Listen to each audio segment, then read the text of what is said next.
Hello, everyone, and welcome to Rehab Podcast Weekly. Today, we're diving into the topics postural control, the systems and strategies.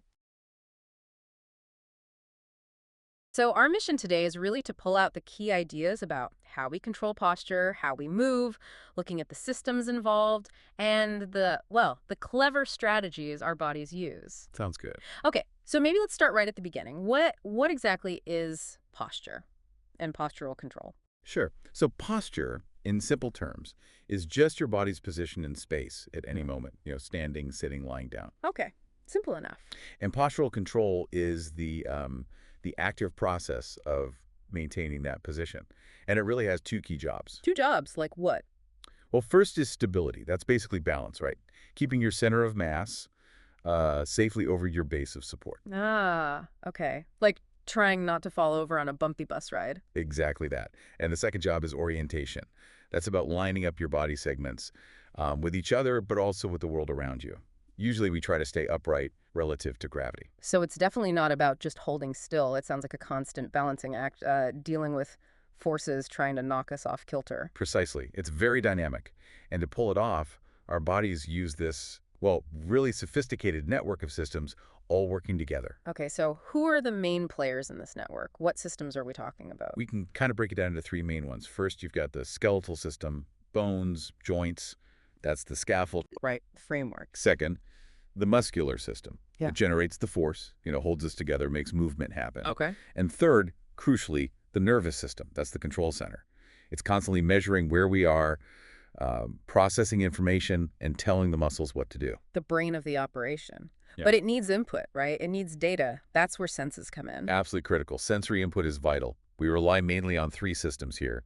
The somatosensory system is, well, it's huge. It gives us super quick feedback about where our body parts are, how they're moving relative to each other, and relative to the surface we're on. So like feeling my feet on the floor right now. Exactly. That feeling. It uses special receptors in your muscles. They're called muscle spindles. They sense length and stretch speed.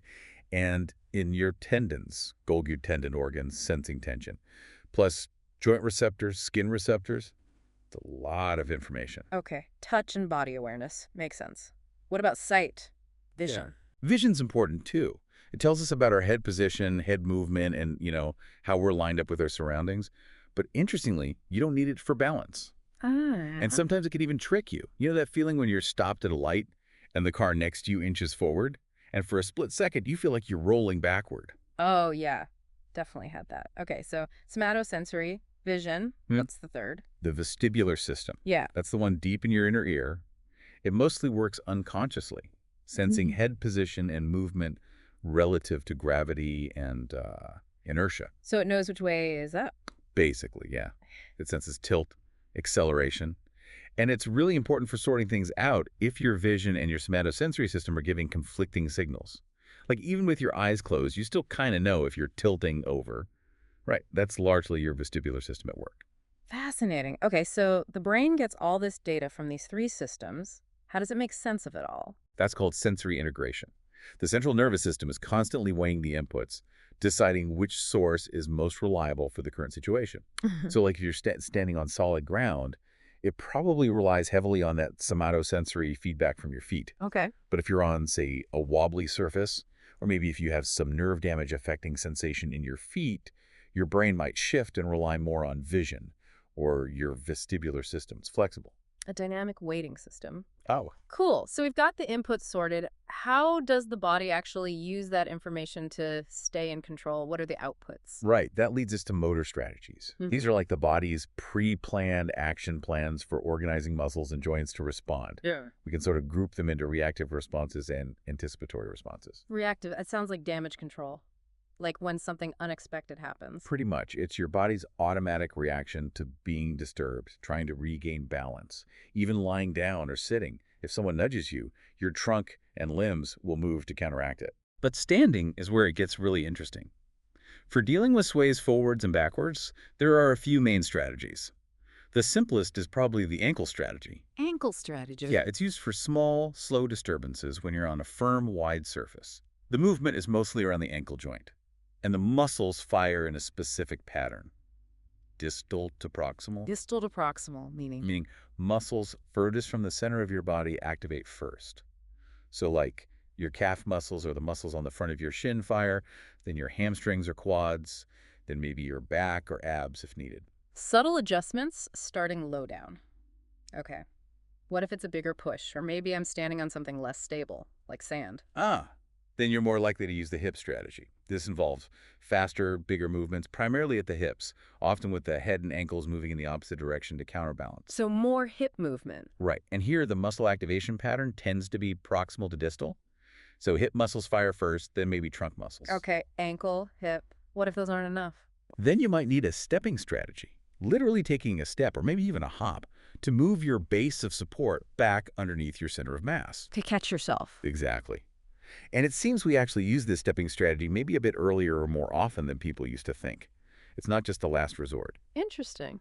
Any others? Yeah, there's also a weight shifting strategy, just shifting your weight more onto one leg or the other.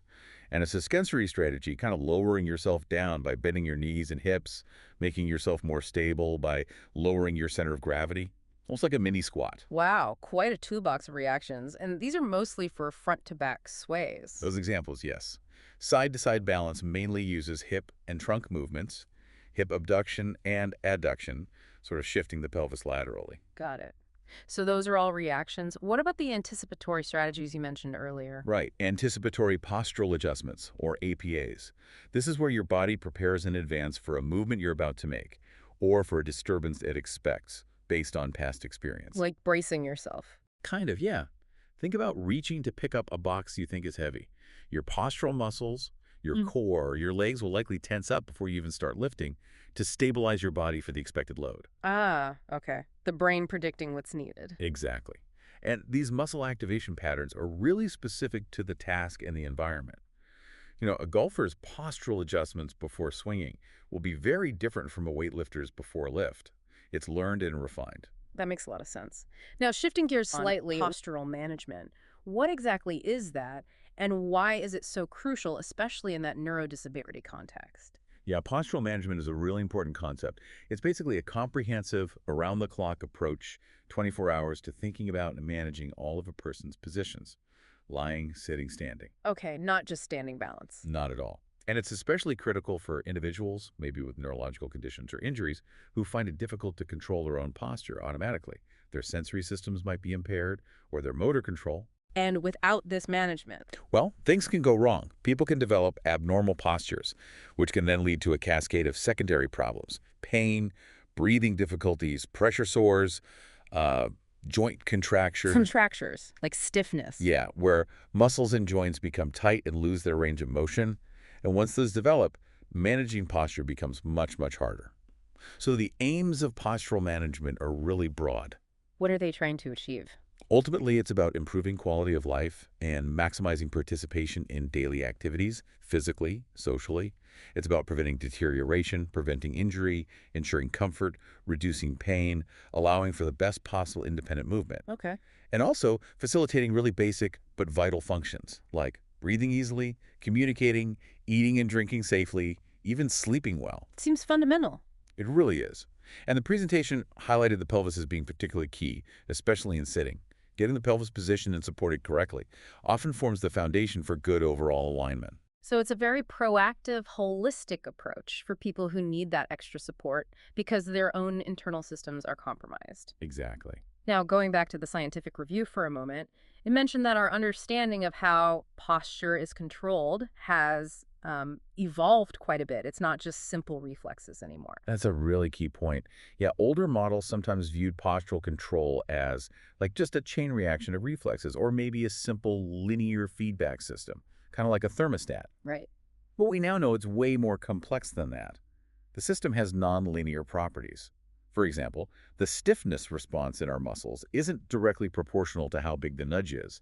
Small nudges might provoke relatively large stiffness changes. So it's not a simple input-output equation. Not really. And earlier models, say for the ankle strategy, might have just treated the ankle like a simple hinge. But now there's a much better appreciation for the complex role of the foot itself, the muscles within the foot, the soft tissues. It all contributes. More nuanced. And the review also said something about posture not just being about staying balanced. about equilibrium. Right. While responding to disturbances, maintaining equilibrium is obviously vital. That's not the whole story. There's also the concept of maintaining a baseline level of muscle activity, sometimes called postural tone. Postural tone. Yeah, it's the underlying readiness in your muscles that supports your habitual postures, even when you're not being actively disturbed. And this tone is absolutely essential for initiating and controlling voluntary movements. If your postural tone is off too high, too low, poorly regulated, it really impacts your ability to move smoothly and efficiently. Ah, I see. So the brain is kind of managing two things simultaneously, setting that baseline posture or tone and dealing with any perturbations to maintain equilibrium. They're related, but not quite the same job. And it's not just automatic reflexes doing all this. Well, reflexes are part of the picture, for sure.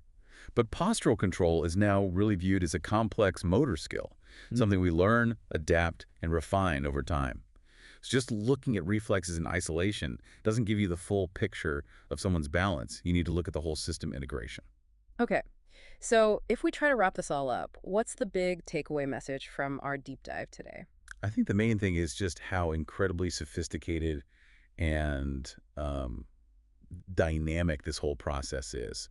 Maintaining posture, controlling movement, it's this constant, intricate dance between sensory input, brain processing, and motor output. A dance between the nervous system, muscles, bones. Exactly. It's not just passively standing there. It's an active, adaptive skill that relies on all these systems working together seamlessly.